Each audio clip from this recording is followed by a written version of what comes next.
All right, ready for another deep dive? Always. Today we're tackling the Quran, specifically Surah 58, which is sometimes called the argument. Ooh, interesting title.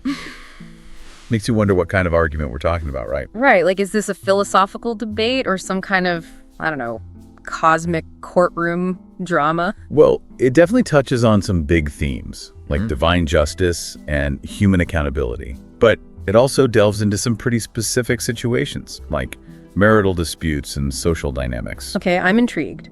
So where do we even begin with something as layered as the Quran? A good place to start is always with the text itself. Right, makes sense. So let's jump right into Surah 58.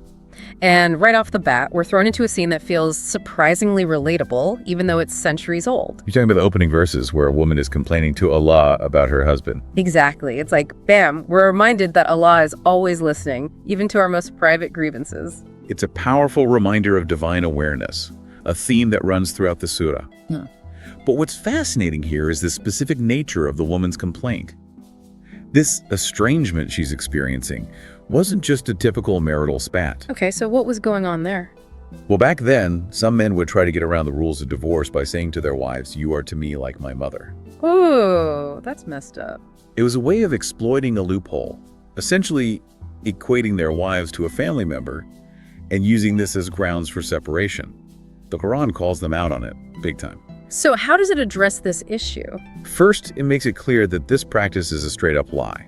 Then it lays down some serious consequences for any man who tries to pull the stunt. Like what kind of consequences are we talking about? We're talking major acts of atonement, freeing a slave, fasting for 2 months straight, or feeding 60 needy people. Wow, freeing a slave, that's a huge GE commitment. It really shows how seriously they took this oath-breaking. You know, it makes you wonder what would be an equivalent action today? Something with that same kind of weight, you know, to demonstrate true remorse and a commitment to making things right. That's a really interesting question. It highlights how these ancient texts can still prompt us to think deeply about our own values and actions. Absolutely. Like, how do we apply these principles in a modern context? But let's get back to that theme of divine awareness for a moment. Verses 6 and 7 are like, whoa, Allah knows everything. Right. Every action, every thought, even those whispered secrets you think no one else hears. It's kind of mind-blowing, isn't it? Definitely makes you think twice about what you say and do. Totally, like a cosmic reality check. And speaking of cosmic reality checks, the surah then shifts gears a bit to address the issue of secret conspiracies and shady dealings. So, what's the Quran's take on all that? Well, imagine two groups. One's huddled in the shadows, plotting evil, fueled by negativity and ill intentions. Okay, I'm picturing it. The other is gathering openly, their intentions pure, their hearts focused on good deeds and helping others. All right, got it. Two very different vibes. Exactly. The Quran says the first group, the one driven by shady motives, is on a path to destruction. The second, those driven by virtue and piety, they're the ones who are truly winning. It's like the Quran is telling us, choose your company wisely, your intentions matter, and who you align yourself with has huge consequences. So it's not just about who you hang out with, it's about the energy you bring to those interactions, right? You got it. And this energy, this intention, it seems to play a big role in the next part of the surah, which focuses on how to approach the prophet for guidance. We hit these verses about giving charity before having a private conversation with him. Right. And that just seems a bit, well, curious, don't you think? It definitely makes you pause. Yeah, like why this specific practice? Was it like paying for access? Not at all. Think of it more as a way to approach the prophet with a pure heart. Okay, I'm listening. Imagine this. You have a burning question, something really important you need guidance on. Before you approach the prophet, you offer charity. This act of giving, which is, as you know, a cornerstone of Islam, serves as a powerful reminder of your dependence on Allah. I see. And it helps you approach the conversation with humility and sincerity. So it's less about a transaction and more about cultivating a specific mindset. Precisely. It's about recognizing that sometimes to truly receive, you first need to give. And you know what's even more fascinating? This idea goes beyond just conversations with the prophet. It's a principle we can apply in our own lives, in our daily interactions. That's a great point. It's like a little reminder to check our intentions before there's important conversations, approaching them with generosity and an open mind. But speaking of intentions and choosing your path, the next section of Surah 58 gets a bit more, shall we say, intense. Oh, yeah. We're talking of the consequences of siding with those who oppose Allah and His messenger. Right, and that's where we'll pick up in part 2 of our deep dive. So yeah, picking up where we left off, the Quran doesn't really sugarcoat the consequences of choosing the wrong side. It basically says those who align themselves with those opposing Allah and His Messenger, they're under the influence of something dark, something that pulls them away from the light. Whoa. Okay, that's some pretty powerful imagery. So it's not just about making a mistake. It's like letting something negative guide your actions. Right, like you're being pulled off course. Yeah.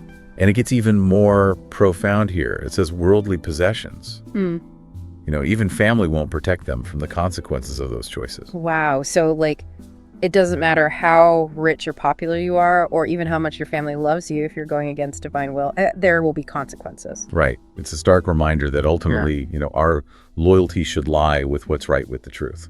Not just worldly allegiances. So it's like a reality check on what really matters, right? Like, what are you going to prioritize? Your possessions, your social circle, or aligning yourself with what's ultimately good and true? You got it.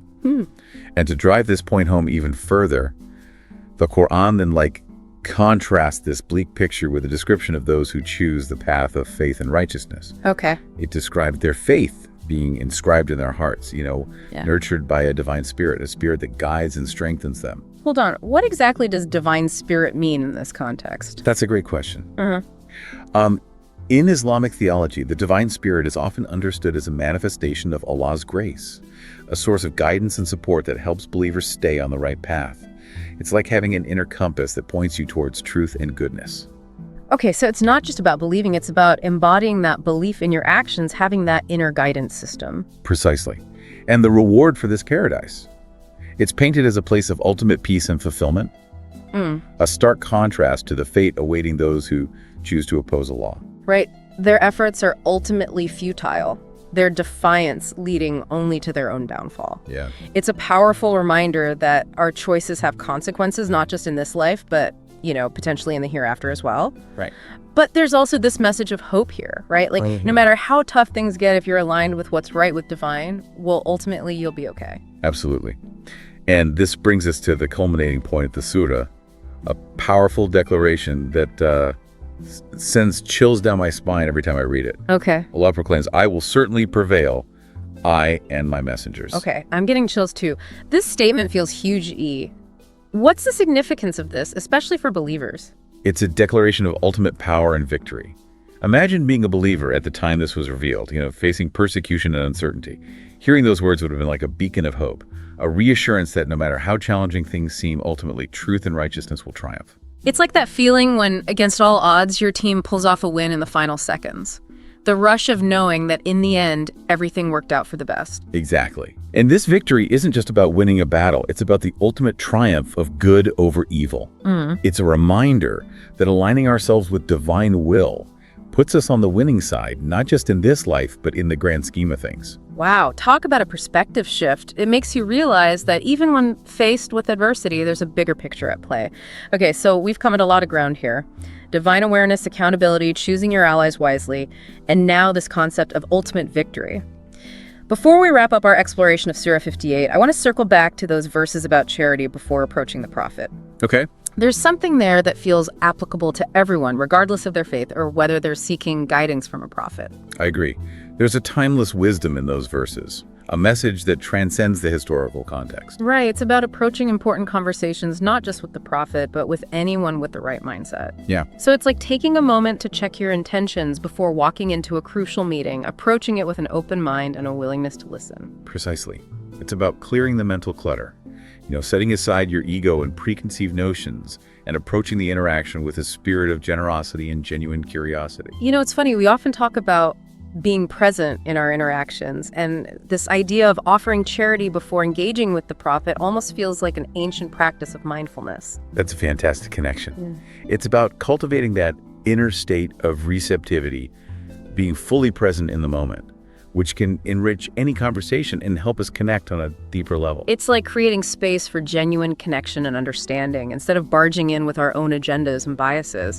And this ties back to the overarching theme of divine awareness, right? Like remembering that even in our most private moments, we're not truly alone. Exactly. Allah is always present, aware of all that transpires. And carrying that awareness with us can transform how we approach our daily interactions and choices. It's a humbling and empowering thought, isn't it? knowing that we're always being observed, yet never truly abandoned. It's like a cosmic safety net that encourages us to live with integrity and intentionality. Beautifully said. And on that note, I think it's time to wrap up our deep dive into Surah 58. But before we do, I want to leave our listeners with a final thought to ponder. So we talked about Allah being present in every conversation, right? And how might this awareness impact our daily interactions and choices? It's like a challenge to step up our game, right? Yeah. To be a little more mindful, a little more intentional, a little more kind. Yeah. Knowing that we're never truly alone in those moments. Exactly. And, as we wrap up our exploration of Surah 58, I hope it sparks some new insights for you. It really has. It's amazing how a text revealed centuries ago can still speak to us with such relevance today. It really is. And it's a reminder that engaging with these texts, even just from an informational standpoint, can offer us valuable perspectives on human nature, spirituality, and the complexities of navigating our world. It's like opening a window into a different time and place, Yeah. but also discovering these timeless truths that resonate across cultures and eras. And who knows, maybe this deep dive has piqued your curiosity to explore further, Right. to delve deeper into the Quran or other sacred texts. Absolutely. There's a whole world of knowledge and wisdom out there waiting to be discovered. And as you continue your exploration, remember to approach these texts with an open mind and a willingness to learn. So to recap Surah 58, the argument challenges us to examine our intentions, choose our companions wisely, and live with integrity, knowing that Allah is always present and aware. It's a reminder to align ourselves with what is right and true, seeking guidance and strength from a higher power. And that wraps up our deep dive for today. Until next time, keep diving deep, keep questioning, and keep seeking knowledge.